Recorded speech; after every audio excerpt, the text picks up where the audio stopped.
Hello दोस्तों, स्वागत है आप सभी का मेरे YouTube channel reasoning bye Roy study पर।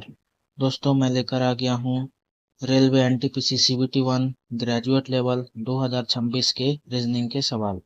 दोस्तों, आज हम 18 मार्च 2026 शिफ्ट 1 का पार्ट नंबर 2 के 10 सवालों को हम सॉल्व करेंगे। दोस्तों, इससे पहले मैंने इसी शिफ्ट का पार्ट नंबर 1 डाला था, जिसमें कि मैंने 10 सवाल आपको सॉल्व करवाए थे। आप वो वीडियो को भी देख लीजिएगा, ठीक है। दोस्तों, इसके बाद इसका एक और पार्ट आएगा, जिसमें कि मैं और 10 सवालों को सॉल्व करवाऊंगा। जब आप इन तीनों वीडियोस को देख लेंगे तो आपके 18 मार्च शिफ्ट 1 के सारे 30 सवाल कवर हो जाएंगे, ठीक है। दोस्तों, आप चैनल को जरूर सब्सक्राइब कर लीजिएगा। अगर आप किसी भी कंपटीशन की तैयारी कर रहे हैं, और स्पेशली अगर आप रेलवे की तैयारी कर रहे हैं, और उसमें तो दोस्तों रीजनिंग आता ही है, तो दोस्तों आपको मैं यहाँ पे रेलवे के प्रीवियस ईयर के जो अभी जो लेटेस्ट एग्जाम हुए हैं, उसमें जो रीजनिंग के सवाल है, उसके उन सवालों को मैं हर एक शिफ्ट के हर एक सवालों को मैं सॉल्व करवा रहा हूँ, ठीक है। इससे पहले मैंने railway NTPC CBT 1 2026, railway ALP CBT 1 2026, railway technician 2026, railway group D के जो 101 शिफ्टों में जो एग्जाम हुए थे, उसके भी मैंने रीजनिंग के सवालों को सॉल्व करके अपने इस channel reasoning bye raw study पर डाला हुआ है, ठीक है। दोस्तों, आप वीडियो को पूरा देखिएगा, एक लाइक जरूर करिएगा और अपने दोस्तों के साथ भी शेयर करिएगा। दोस्तों, मैं एक छोटा यूट्यूबर हूँ, आप लोग मुझे सपोर्ट करिए। दोस्तों, जब आप चैनल को सब्सक्राइब करेंगे तो मुझे दोस्तों उससे सपोर्ट मिलेगा और मोटिवेशन भी मिलेगा, ठीक है। दोस्तों, आप वीडियो को जरूर पूरा देखिएगा, ठीक है। बिल्कुल भी स्किप नहीं करिएगा, वरना आपको समझ में नहीं आएगा। कुछ अच्छे सवाल रहते हैं जो अगर आपको समझ में नहीं आएंगे तो आप लोग दोबारा उस वीडियो को देख लीजिएगा, आपको समझ में आ जाएगा। दोस्तों, क्योंकि मैं मोबाइल से ही वीडियो रिकॉर्ड करता हूँ, इस वजह से कहीं कहीं पे ऑडियो प्रॉब्लम आ सकता है। तो दोस्तों, आप लोग जब भी वीडियो देखें तो आप लोग हेडफोन का यूज़ जरूर करिएगा, ठीक है। दोस्तों, अब हम सेशन को स्टार्ट करते हैं। आज का पहला नंबर सवाल यानी कि क्वेश्चन नंबर 30। दोस्तों, निम्नलिखित श्रृंखला में प्रश्न चिन्ह के स्थान पर दिए गए अक्षर संख्या समूह में से कौन सा अक्षर समूह रखने पर यह तार्किक रूप से पूर्ण हो जाएगी। दोस्तों, सबसे पहले जो हो रहा है वो हो रहा है आपका ये एल से हो रहा है ए, ठीक है। दोस्तों, एल से ए हो रहा है, फिर ए से बी हो रहा है, फिर पी से ई हो रहा है। आगे क्या होगा, ठीक है। दोस्तों, एल का अल्फाबेट वैल्यू 12 होता है और ए होता है 1 पे, तो क्या हो रहा है, माइनस का 11 हो रहा है, ठीक है। उसके बाद दोस्तों यहाँ पे ए से आपका क्या हो रहा है, पी हो रहा है। दोस्तों, ए का एक अल्फाबेट वैल्यू 1 होता है और दूसरा 27 भी होता है। तो दोस्तों, ए से पी हो रहा है, पी का अल्फाबेट वैल्यू 16 होता है, तो दोस्तों माइनस का 11 यहाँ पे भी हो रहा है, ठीक है। उसके बाद दोस्तों पी से ई हो रहा है। दोस्तों, पी 16 पे होता है और ई आपका 5 पे होता है, तो यहाँ पे भी क्या हो रहा है, माइनस का 11 हो रहा है। तो आगे भी क्या होगा, माइनस का 11 ही होगा। दोस्तों, ई का एक वैल्यू 5 होता है और एक वैल्यू आपका 31 होता है, ठीक है। जब आप 31 में माइनस का 11 करेंगे तो आपका क्या आ जाएगा, 20 पे क्या आता है, टी आएगा ना, तो यहाँ पे क्या आएगा, टी आएगा। दोस्तों, अगर आप सारे ऑप्शन में देखेंगे तो सिर्फ ऑप्शन नंबर बी में ही पहला जो वर्ड है वो क्या है, टी है। और हमारा ऐसे भी -11 करने पे टी आ रहा है, तो इस प्रश्न का राइट आंसर क्या हो जाएगा, ऑप्शन नंबर बी हो जाएगा, ठीक है। ऑप्शन नंबर बी इस प्रश्न का राइट आंसर होगा। वैसे आप लोग उसके बाद भी अगर आप करेंगे ना, जैसे इसको मैं इरेज कर देता हूँ, अगर उसके बाद भी अगर आप देखेंगे यहाँ पे, ठीक है। उसके बाद में देखिए ई से क्या हो रहा है, ई से आपका टी हो रहा है, ठीक है। ई से टी हो रहा है, ठीक है। ई होता है, अभी मैंने आपको बताया 31 पे टी होता है, 20 पे माइनस का 11। पी से आई हो रहा है, आई होता है 9 पे, टी होता है 20 पे, फिर माइनस का 11 हो रहा है, ठीक है, माइनस का 11 हो रहा है। फिर आई से आपका क्या हो रहा है, एक्स हो रहा है। तो दोस्तों, आई का जो एक वैल्यू होता है वो तो 9 होता है और दूसरा वैल्यू 35 भी होता है। तो 35 में से जब आप -11 करेंगे तभी तो एक्स पे 24 पहुंचेंगे, तो अगला भी एक्स से -11 करेंगे तो आपका क्या हो जाएगा, 13 पे क्या होता है, एम ही तो होता है। उसी के बाद एन हो जाएगा और 55 भी हो जाएगा, ठीक है। आप लोग आगे चेक कर लीजिएगा, इसमें सभी में जो अल्फाबेट्स हैं उसमें -11 -11 -11 हो रहा है, बट ये जो लेटर वाला है, ये जो नंबर वाला है 11 का 22, ठीक है, प्लस का 11 हुआ, फिर 22 से 33 प्लस का 11, 3344 प्लस का 11, अगला प्लस का 11 55 होगा। ठीक है, मैंने पूरा एक्सप्लेन कर दिया है, उम्मीद है आपको समझ में आ गया होगा। दोस्तों अगले सवाल की तरफ चलते हैं। दोस्तों एक लाइक जरूर करिएगा और चैनल को सब्सक्राइब कर लीजिएगा। ठीक है दोस्तों, आज का दूसरा नंबर सवाल दोस्तों कह रहा है, यह प्रश्न नीचे दी गई 3 अंकों वाली पांच संख्याओं पर आधारित है। आपका बाएं तरफ यह है, आपका दाएं तरफ यह है। ठीक है, उदाहरण 697, पहला अंक 6, दूसरा अंक 9, तीसरा अंक 7। नोट सभी संख्याएं बाएं से दाएं की जानी है, संख्याएं बाएं से दाएं की जानी है। कह रहा है यदि दूसरी सबसे बड़ी संख्या के दूसरे अंक, दोस्तों इसमें सबसे बड़ी संख्या कौन सी है, 769 है। ठीक है, उसके बाद उससे जो दूसरा है वो है 564, उसके बाद 546 है। ठीक है, तो हमको कह रहा है दूसरी सबसे बड़ी संख्या के दूसरे अंक। दोस्तों इसमें दूसरी सबसे बड़ी संख्या का दूसरा अंक 564 में 6 है। ठीक है, 6 है। और फिर हमसे कह रहा है सबसे छोटी संख्या के तीसरा अंक। दोस्तों इसमें सबसे छोटी संख्या 478 है। ठीक है, इसका तीसरा अंक कह रहा है यानी कि 8। ठीक है, उसको क्या है जोड़ना है, तो आपको परिणाम क्या मिलेगा, 14 ही तो मिलेगा दोस्तों। तो इस प्रश्न का right answer option number B हो जाएगा। ठीक है दोस्तों, अगले सवाल की तरफ चलते हैं। दोस्तों सिटिंग अरेंजमेंट का सवाल है, 7 व्यक्ति F G H I you ई और डब्ल्यू एक गोल मेज के पारित उसके केंद्र की ओर अभिमुख होकर बैठे हैं। मैंने यहाँ पे आपके लिए 7 बंदों को बैठा दिया है, 2 पॉसिबिलिटी में। आप लोग भी इसी तरीके से बैठा लीजिएगा। आपको यह तो पता ही होगा, जब कोई व्यक्ति केंद्र की ओर मुख करके बैठता है तो उसका घड़ी की दिशा में क्या हो जाता है, लेफ्ट हो जाता है, और घड़ी की विपरीत दिशा में राइट हो जाता है। ठीक है, ये तो आपको पता ही होगा। ठीक है, मैं हर सवाल में आपको ऐसे ही सॉल्व करवाता हूँ। अब देखते हैं क्या क्या है। सबसे पहले क्या रहा है, बी। ये जो भी है वो जी के दाएं से चौथे स्थान पर बैठा है। ठीक है, भी जो है वो जी के बाएं से चौथे स्थान पर बैठा है। अभी हम इसको होल्ड कर लेते हैं, हम इसके बाद वाला लाइन को यूज करते हैं। आई के दाएं गिनने पर एफ और आई के बीच केवल 3 व्यक्ति बैठे हैं। आई के दाएं गिनने पर, ठीक है, आई और एफ के बीच केवल 3 व्यक्ति बैठे हैं, यानी कि 1 2 3। 3 के बाद ये एफ आ जाएगा यहाँ पे जस्ट उसके सामने। ठीक है, दोनों पॉसिबिलिटी में आई के जस्ट सामने एफ आ जाएगा। ठीक है, उसके बाद क्या कह रहा है, उसके बाद कह रहा है एच एफ के ठीक दाएं पड़ोस में बैठा है। ठीक है, एच जो है वो एफ के ठीक दाएं पड़ोस में बैठा है, यानी कि एच यहाँ पे बैठा है। ठीक है, उसके बाद क्या कह रहा है, उसके बाद कह रहा है कि आई और भी दोनों का निकटतम पड़ोसी डब्लू है। ठीक है, आई और भी दोनों का निकटतम पड़ोसी कौन है, डब्लू है। तो दोस्तों आई के जस्ट आप दाएं तरफ जो है एक छोड़ के भी आ जाएगा और उसके बीच में ही डब्लू आ जाएगा। ठीक है, यही तो कहा है, आई और भी दोनों का निकटतम पड़ोसी कौन है, डब्लू। ठीक है, ये हो गया। अब हमसे और आगे क्या कहा है, यू के 22 तीसरे स्थान पर कौन बैठा। अब हमने जो शुरुआत में जो लाइन हमने छोड़ा था उस लाइन को अब हम यूज कर लेते हैं। भी जी के 22 से चौथे स्थान पर बैठा है। भी जो है भी तो बैठ चुका है ऑलरेडी, वो कौन है, वो कहाँ बैठा, जी के 22 से चौथे स्थान पर। ठीक है, जी के 22 से चौथे स्थान पर, यानी कि दोस्तों जी को जो है हम आई और एच के बीच में बैठा देंगे, और उसके 22 से जी के 22 से चौथे, यानी कि पहला है एच, उसके बाद दूसरा है एफ, तीसरा यहाँ पे खाली है, चौथे पे भी बैठा है। यही तो कहा है, भी जो है वो जी के 22 से चौथे स्थान पर बैठा है। ठीक है, तो ये जी यहाँ पे भी आ जाएगा दूसरे वाले पॉसिबिलिटी में। ठीक है, अब बचा कौन, यू। तो यू ही भी और एफ के बीच में आ जाएगा। ठीक है, अब हमसे पूछ क्या रहा है, यू के बाय से तीसरे स्थान पर कौन बैठा है। दोस्तों यू यहाँ पे है, उसके बाद तीसरा, यानी कि यह पहला भी है, दूसरा डब्ल्यू है, तीसरा कौन है, तो तीसरा है आई। ठीक है, तो इस प्रश्न का राइट आंसर क्या हो जाएगा, ऑप्शन नंबर ए हो जाएगा। ठीक है, इस प्रश्न का राइट आंसर क्या हो जाएगा, ऑप्शन नंबर ए। ठीक दोस्तों, मुझे उम्मीद है आपको यह सवाल भी समझ में आया होगा। अब हम अगले सवाल की तरफ चलते हैं। दोस्तों डेटा सफिशिएंसी का सवाल है। इस प्रश्न में एक प्रश्न के बाद 2 कथन दिए गए हैं जिन्हें 1 और 2 क्रमांकित किया गया है। आपको यह तय करना है कि क्या कथनों में दी गई जानकारी प्रश्न का उत्तर देने के लिए पर्याप्त है। दोनों कथन को पढ़ें और उचित उत्तर चुनें। दोस्तों प्रश्न कह रहा है, अनीता, भावना, चारू, दीपा और ईशा में से प्रत्येक के अंक अलग अलग हैं, सबसे कम अंक किसके हैं। ठीक है, सबसे कम अंक किसके हैं।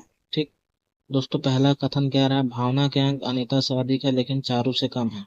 दोस्तों पहला कथन में क्या कहा है, जो भावना है ना उसके अंक किससे अधिक है, अनीता से अधिक है, अनीता से अधिक है परंतु चारू से कम है। ठीक है, चारू से कम है। पहला कथन में यही कहा है कि भावना के अंक अनीता से अधिक है लेकिन चारू से कम है। ठीक है, अब दूसरा कथन क्या कह रहा है वो देख लेते हैं। दोस्तों दूसरा कथन कह रहा है कि दीपा के अंक अनीता से अधिक है लेकिन भावना से कम है। दोस्तों जो दीपा है ना उसके अंक जो है वह अनीता से तो अधिक है लेकिन भावना से कम है। ठीक है दोस्तों, यही तो कहा है, दीपा के अंक अनीता से अधिक है लेकिन भावना से कम है। दोस्तों अगर मैं दोनों कथनों को भी मिला लेता हूँ तो दोस्तों इसमें मैं नहीं एग्जैक्टली बता पाऊंगा कि सबसे कम अंक किसके हैं। ठीक है, मुझे ये पता है कि जो ये जो भावना है ना, भावना, ये जो भावना है, भावना के अंक जो है अनीता से अधिक है और दीपा से भी अधिक है। ठीक है, और भावना से एक अधिक कौन पाया है, चारू पाया है। ठीक है, लेकिन यहाँ पे हमको ये जो एक और बंदी है ईशा, ईशा के बारे में हमको कुछ भी जानकारी नहीं दिया गया है। इस वजह से हमको यह नहीं पता चल पा रहा है कि इसमें सबसे कम अंक कौन पाया है। ठीक है, तो इसीलिए दोस्तों जब आप इसका जो उत्तर जो आप टिक लगाएंगे उसका जो सही उत्तर होगा दोस्तों, कथन एक और दो दोनों मिलाकर प्रश्न का उत्तर देने के लिए पर्याप्त नहीं है। ऑप्शन नंबर सी इस प्रश्न का राइट आंसर होगा।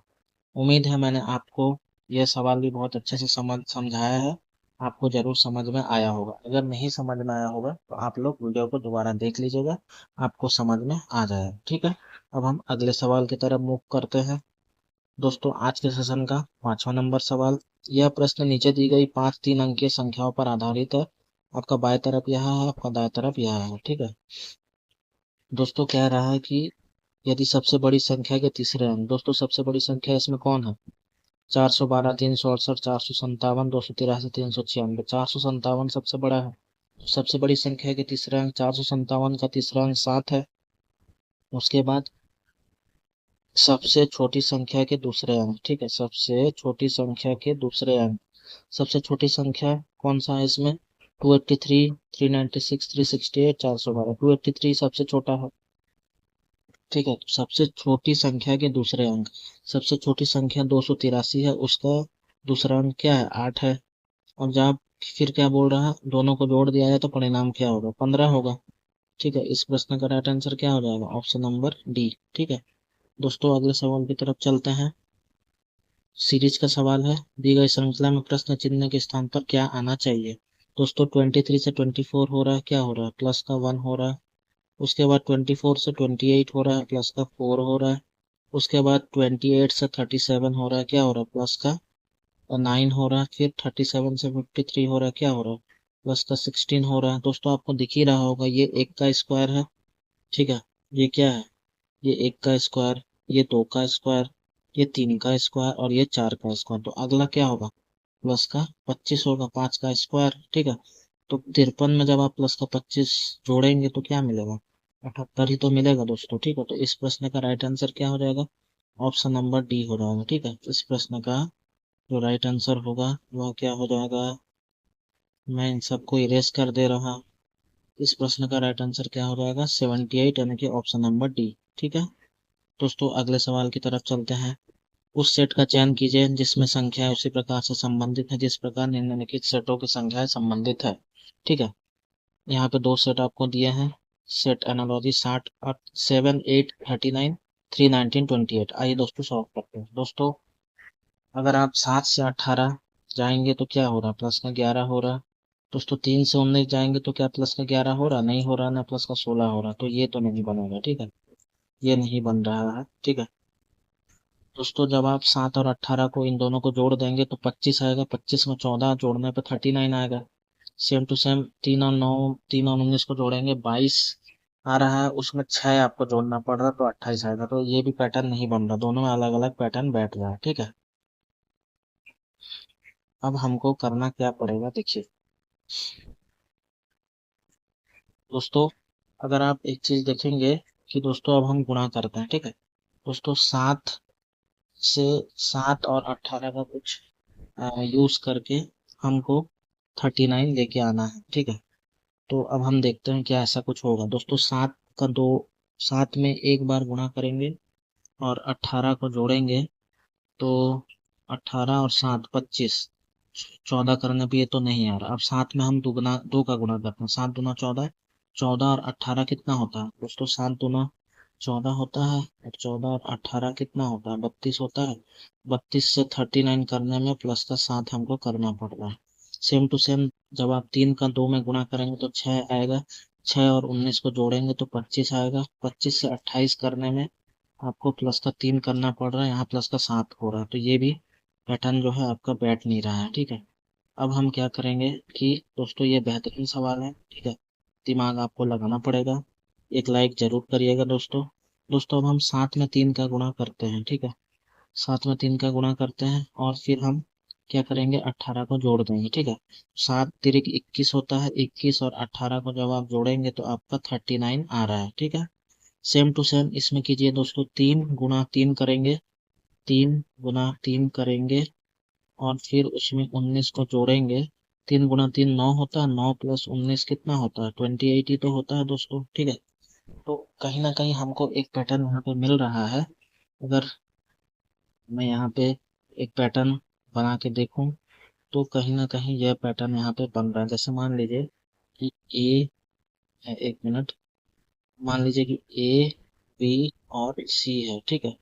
दोस्तों 3 गुणा ए कर रहे हैं और फिर उसमें बी को जोड़ने पे हमको सी मिल रहा है, ठीक है, यही पैटर्न बन रहा है। अब यही सेम टू सेम जिस ऑप्शन में बनेगा वही हमारा उत्तर होगा। पहला वाला को हम चेक करते हैं सबसे पहले। दोस्तों 23 है ना, 23 में हम 3 का गुणा करेंगे, ठीक है, और फिर 4 को जोड़ेंगे। तो दोस्तों 23 गुणा 3 होता है 69, 69 में जब आप 4 को जोड़ेंगे तो दोस्तों 73 आपका आ जाएगा, ठीक है। तो दोस्तों ऑप्शन नंबर ए में ही हमारा जो पैटर्न हम इसमें लग रहा था, ये 3 गुणा ए प्लस बी इजगल टू सी, तो ये ऑप्शन नंबर ए में ही बन रहा है।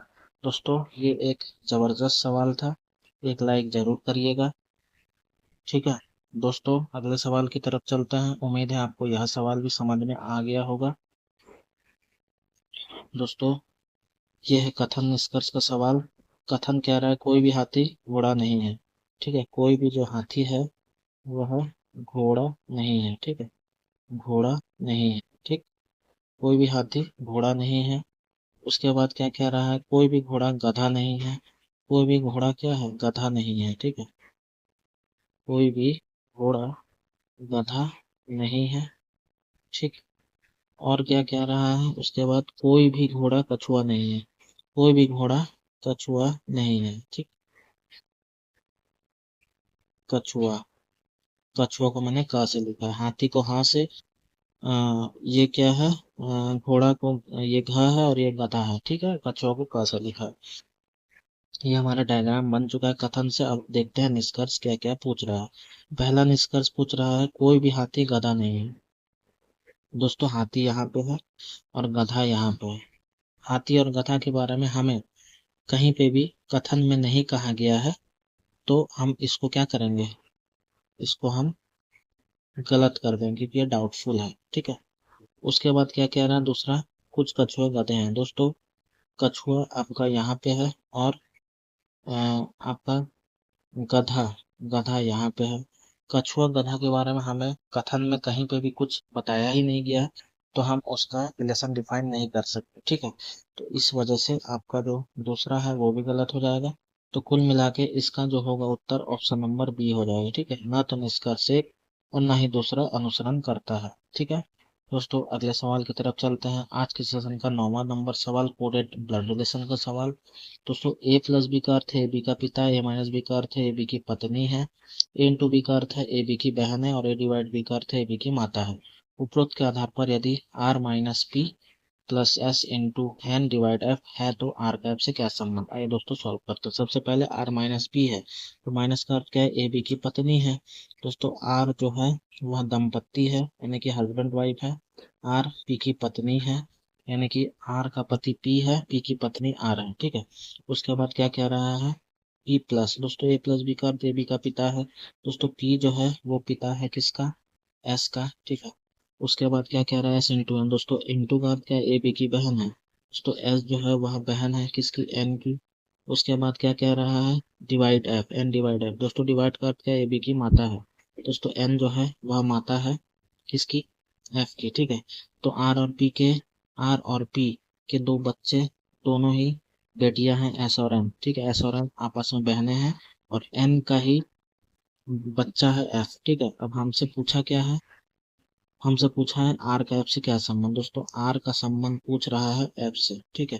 दोस्तों एफ की माता है एन, एन की माता कौन है, ये आर है, माता पिता आर और पी है एन के। तो दोस्तों क्या होगा, माता की माता, माता की माता यानी कि ऑप्शन नंबर बी इस प्रश्न का राइट आंसर हो जाएगा, ठीक है।